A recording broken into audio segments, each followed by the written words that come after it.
Everyone. So today I'm joined by Joe Bratton once again, and there has been a growing trend on social media where everyone is posting the Black Lives Matter logo and they're standing in solidarity with Black Lives Matter. It seems as though many people don't really know what this organization truly stands for. So today, Joe and I are going to discuss that further. Joe, is Black Lives Matter a movement for racial equality? Yeah, so thanks for having me again. It's a pleasure to be with you and to have the chance to sort of share some contrarian views just to upset the snowflakes. But yeah, on a serious point, I think the principal problem with this movement is that it's become, a bit like a trend. It's become a very fashionable thing to say, which is, well, I support this movement and I'm therefore so morally superior to anyone who doesn't because I support it.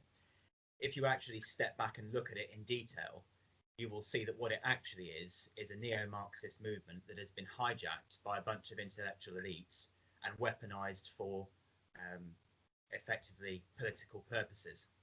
So it purports to be a vehicle for eliminating racial inequality across the world, when in actual fact, at its core, it is itself, I would contend, intrinsically racist. If you look, for example, at the recent protests in London and you look at the violent, thuggish manner in which many of those protesters were behaving, you look, for example, at the attempted burning of the Union Jack, you look, for example, at the desecration of Winston Churchill's statue. When you step back from that and you actually think about it logically, the question you should pose is not, is Britain a racist country, but are they actually racist? Are they actually projecting the very thing they purport to be fighting against? And that is, I think, the framework within which this movement has been exposed or will become exposed in due course. So, Joe, do you think that these protests and some of the rioting that we're seeing, do you think that this is actually contributing to ending racial inequality, or is it perhaps setting everything back? I think the irony of it is that their movement purports to be about eliminating racial inequality and trying to advance it in this country and indeed around the world. And sensible, moderate people on the political spectrum, like myself, we recognise that racism is a very important issue.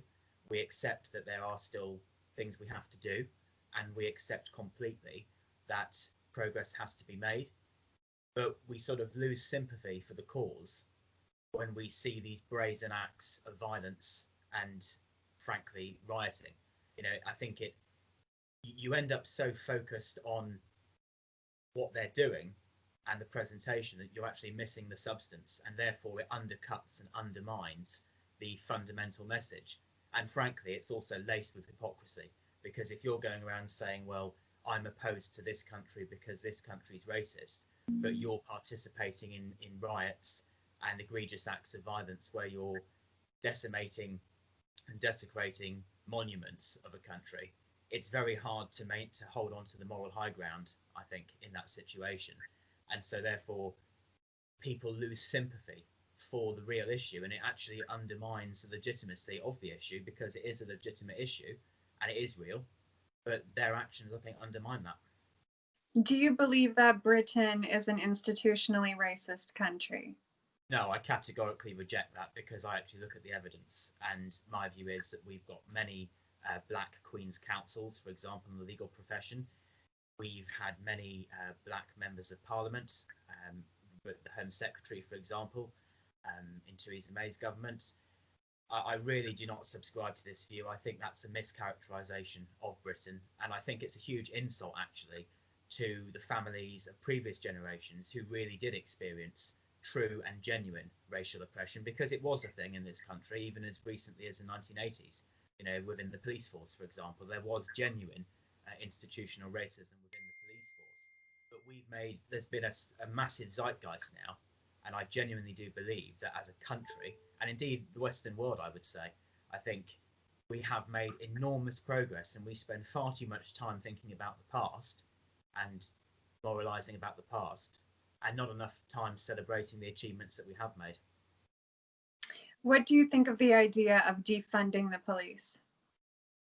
Well, as someone who wants to be a lawyer and believes in the rule of law, I find that absolutely nonsensical and absurd. The idea that you have a society which has no police force is clearly not only undesirable but unworkable.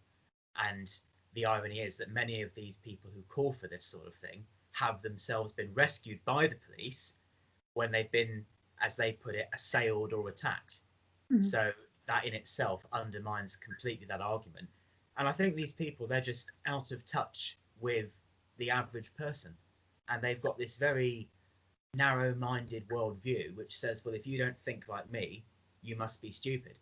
When in reality, most people are sensible enough to realize that, love them or loathe them, you need that infrastructure. You need the police to protect the public, and you need the police to protect people from crime. So if you were to remove the police, are we going to have some sort of, you know, mob rule? Are we going to have people going out and taking the law into their own hands? And where then does that leave the rule of law and respect for human life? And how then do we deal with people who perpetrate crimes effectively and safely? So, Joe, it appears as though many people are supporting this movement and they don't know what it truly is about or what it truly represents. Could you explain to us what this organization truly stands for? Yeah, so when you sort of get beyond the media caricature of what it really stands for, and you actually, as I have done, you take the time to go and do your research, you realize that actually it's a political vehicle. It's got political aims.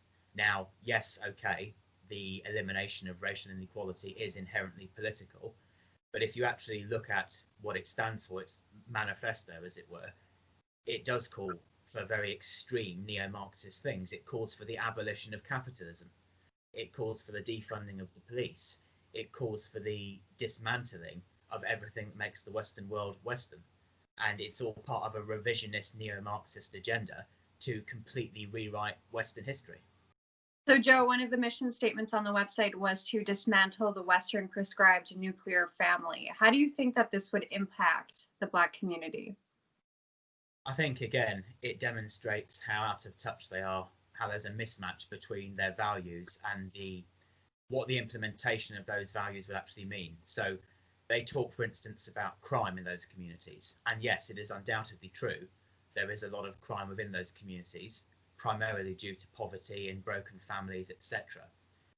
If they were to implement one of their aims, I would contend that that actually increases the likelihood of there being even more crime and more division within those communities, because I am firmly of the view that the dismantling of the nuclear family in the Western world generally, actually, not just in that community, I really do believe that's contributed to a lot of the social ills we now have in this country.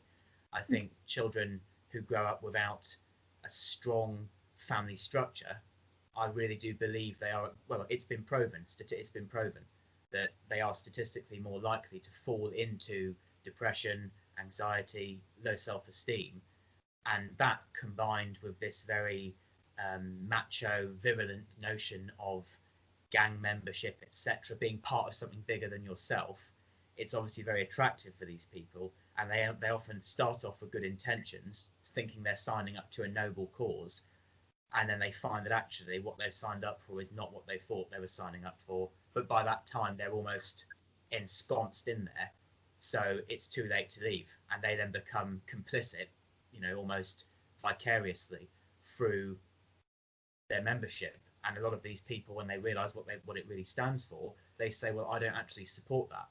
I support racial equality, but I do not support these very extreme far left manifestations of neo-Marxism. Mhm, mhm. Yeah, it appears as though a lot of the Black Lives Matter movement, there's many organizations that are tying themselves in with that organization, and they are in regards to gender equality and other social issues that really don't have anything to do with racism. So, why do you think that these organizations are all teaming up together? I think sadly it's emblematic of this culture we now live in which victimhood is virtue. I think we've created this kind of oppression Olympics, right? Yes. And it's a case of who can be the most oppressed? Is it women? Is it blacks? Is it gays? Is it white working class people? And instead of trying to build people up and empower them and use politics to help people up the ladder, they almost want to pull the ladder down and stand on people and say, well, I'm more oppressed than you because I'm a woman. I know I'm a multimillionaire, but I'm more oppressed simply because of my gender. Or likewise, a black Queen's Counsel on half £500,000 a year lecturing people like me about my white privilege. I mean, never mind the fact that he's substantially wealthier than I am. That doesn't seem to count for anything. The colour of his skin and the tacit sort of implication that makes him some sort of victim, his right to victimhood is more important than my right to have an opinion. It's primarily to do with this culture of grievance in which, as I say, victimhood is virtue, and it's who can win the oppression Olympics. That's my analysis of it.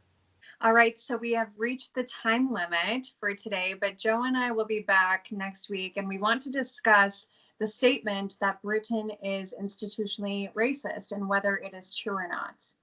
So I hope you guys will return for our next program. Thank you guys so much for watching, and we hope to see you next time.